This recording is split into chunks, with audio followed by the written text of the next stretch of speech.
Assalamualaikum warahmatullahi wabarakatuh. Salam sejahtera, salam perpaduan, salam Ibu Pertiwiku dan salam PKP kepada anda semua yang menonton program Fikon Sarawak 2020 melalui Facebook rasmi Fikon Sarawak, di mana anda boleh mendapatkan cariannya di Facebook anda dengan menaip Fikon 8 dan anda akan menjumpai page tersebut. Kemudian anda perlu like dan sharekan di Facebook anda untuk anda mengetahui dengan lebih lanjut apakah perkembangan terkini peserta-peserta Fikon Sarawak 2020 dan apakah tugasan baru mereka. Namun sebelum itu, Fikon Sarawak 2020 dibawakan kepada anda oleh Majlis Seni Sarawak di bawah Kementerian Pelancongan, Kesenian dan Kebudayaan Negeri Sarawak dengan kerjasama Pejabat Residen Bahagian Bintulu serta Kumpulan Seri Budaya Bintulu.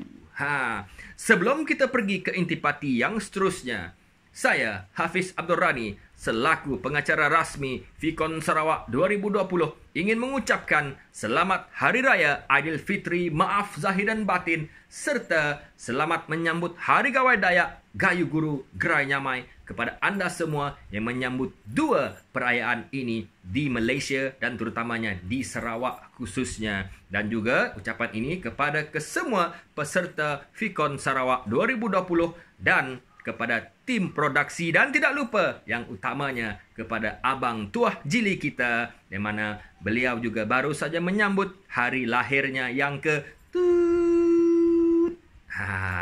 Okey, jadi kita teruskan untuk tugasan yang ketiga. Namun sebelum itu, mungkin anda tertanya-tanya, sudah tugasan ketiga ke? Apa yang mereka buat tugasan pertama? Apa yang mereka buat untuk tugasan yang kedua? Okey, saya akan imbas kembali untuk anda. Tugasan yang pertama untuk peserta Fikon Sarawak 2020, mereka perlu membuat cover lagu.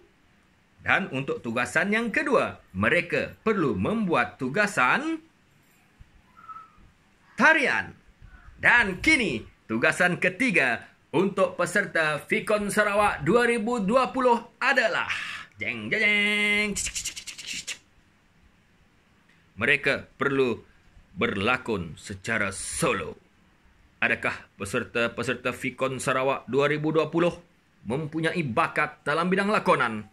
Kita akan saksikan video-video yang mereka hantarkan ke WhatsApp rasmi Fikon Sarawak 2020 dan akan dipersembahkan kepada anda melalui Facebook rasmi Fikon Sarawak 2020.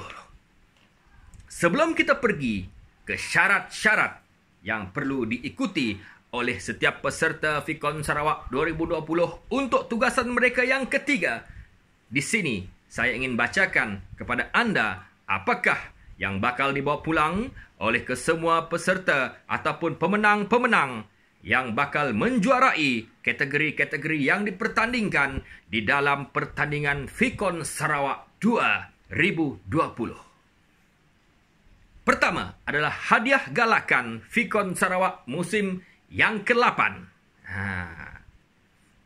Pertama, untuk persembahan terbaik stage pertama, kedua dan showcase, pemenang akan membawa pulang wang tunai sebanyak RM500, trofi dan juga sijil.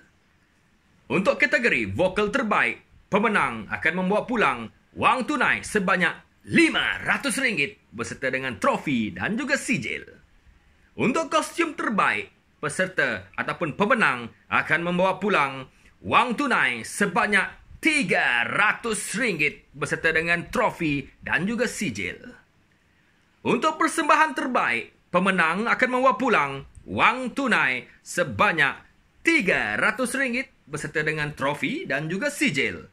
Dan untuk pemenang bagi kategori peserta berkomitmen pula, pemenang akan membawa pulang wang tunai sebanyak RM300 beserta dengan trofi dan juga sijil.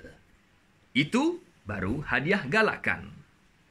Dan apakah yang menanti para pemenang yang membawa hadiah utama, iaitu 5 hadiah utama, di mana dari tempat kelima, keempat, ketiga, kedua dan sang juara.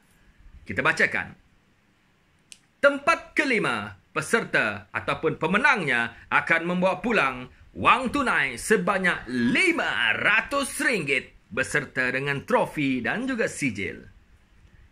Pemenang tempat keempat pula bakal membawa pulang wang tunai sebanyak RM1,000 beserta dengan trofi dan juga sijil. Pemenang tempat ketiga akan membawa pulang wang tunai sebanyak RM2,000 beserta dengan trofi dan juga sijil. Naib juara bakal membawa pulang hadiah wang tunai sebanyak RM3,000 beserta dengan trofi dan juga sijil. Dan sang juaranya pula akan membawa pulang hadiah wang tunai sebanyak RM5,000 beserta dengan trofi dan juga sijil. Itu yang bakal dimenangi oleh peserta-peserta Fikon Sarawak 2020, yang mana mereka akan merebut setiap hadiah-hadiah yang dipertandingkan dengan kriteria-kriteria yang akan dipilih dan dinilai oleh juri-juri profesional yang dilantik di dalam program Fikon Sarawak 2020. Dan mungkin anda tertanya-tanya, apakah tugasan ketiga ini, bagaimana mereka ingin melakukan, apa yang harus mereka lakukan? Jadi, adakah anda telah mempunyai peserta pilihan anda dalam program Fikon Sarawak 2020? Jangan lupa untuk sokong peserta pilihan anda dan berikan sokongan moral kepada peserta pilihan anda. Dan jangan lupa untuk like dan share Facebook rasmi Fikon Sarawak 2020. Mari kita dengarkan bersama-sama apakah syarat-syarat utama yang perlu diikuti oleh setiap peserta Fikon Sarawak 2020 yang ingin menjalankan tugasan yang ketiga, iaitu tugasan lakonan secara solo. Okey. Untuk tugasan yang ketiga ini, pihak MSS ataupun Majlis Seni Sarawak telah menyediakan satu tugasan di mana kesemua peserta Fikon Sarawak 2020 perlu menjalankan sesi lakonan secara solo. Kerana apa? Lakonan ialah salah satu aktiviti manusia yang bertujuan untuk menggembirakan hati dengan cara meniru watak yang berlainan dengan diri sebenar. Jadi setiap peserta, mereka mempunyai pribadi ataupun kriteria individu mereka tersendiri, dan kali ini mereka perlu keluar daripada tampuk diri mereka dan menjadi diri mereka yang berbeza. Mungkin mereka ingin berlakon sebagai orang kaya, mungkin mereka ingin berlakon sebagai pengarah filem, mereka mungkin ingin berlakon sebagai pengemis, mereka mungkin ingin berlakon sebagai watak jahat, ataupun apa-apa watak yang mungkin mencabar ataupun yang mereka rasa selesa untuk mereka lakukan untuk tugasan yang ketiga ini. Namun setiap tugasan ada syarat-syaratnya. Syarat-syaratnya adalah, yang pertama, peserta wajib mempersembahkan sebuah lakonan mengikut kemampuan dan kreativiti masing-masing.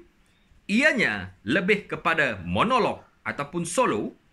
Tidak dibenarkan untuk membawa pelakon tambahan. Lakonan perlu dilakukan secara solo. Solo maksudnya seorang sahaja. Kedua, durasi persembahan ialah 1 minit 30 saat. Yang ketiga, boleh menggunakan latar muzik ataupun bunyian yang sesuai dengan lakonan. Keempat, berpakaian kemas dan sesuai dengan tema lakonan. Dan yang kelima, video wajib dihantar ke grup official Fikon Sarawak pada 18 Mei 2020. Di mana tugasan ini anda wajib untuk hantarkan, dan tugasan ini juga akan dinilai, di mana tugasan ini akan diupload ataupun diletakkan di dalam Facebook rasmi Fikon Sarawak 2020 untuk penilaian markah oleh juri-juri yang telah dilantik oleh pihak pengurusan Fikon Sarawak 2020. Itu adalah syarat-syarat yang telah ditetapkan oleh pihak pengurusan Fikon Sarawak 2020 kepada anda semua peserta Fikon Sarawak 2020. Anda perlu membuktikan bahawa anda layak untuk bergelar sang juara, di mana setiap tugasan anda perlu lakukan dan berikan yang terbaik untuk memastikan anda mendapat markah yang terbaik dalam setiap tugasan. Kemudian pada akhirnya, salah seorang daripada anda akan bergelar sang juara. Jadi, adakah anda mempunyai bakat dalam bidang lakonan? Pastikan anda membuat tugasan ini dengan berhati-hati dan anda perlu laksanakan tugasan ini mengikut syarat-syarat yang telah ditetapkan. Jangan jadi diri sendiri. Dalam bidang lakonan, anda perlu meniru watak-watak yang lain selain daripada diri anda. Jika anda mampu, anda akan bergelar sang juara. Jadi kita jumpa lagi untuk tugasan yang seterusnya untuk Fikon Sarawak 2020. Apakah tugasan lain yang menanti ke semua peserta-peserta Fikon Sarawak 2020? Kita nantikan daripada pihak tim produksi Fikon Sarawak 2020 dan jumpa anda untuk program yang seterusnya ataupun tugasan yang seterusnya di mana mereka perlu bersedia bila-bila masa untuk tugasan yang seterusnya. Saya, Hafiz Abdul Rani, selaku pengacara rasmi Fikon Sarawak 2020, ingin mengucapkan Assalamualaikum dan Peace.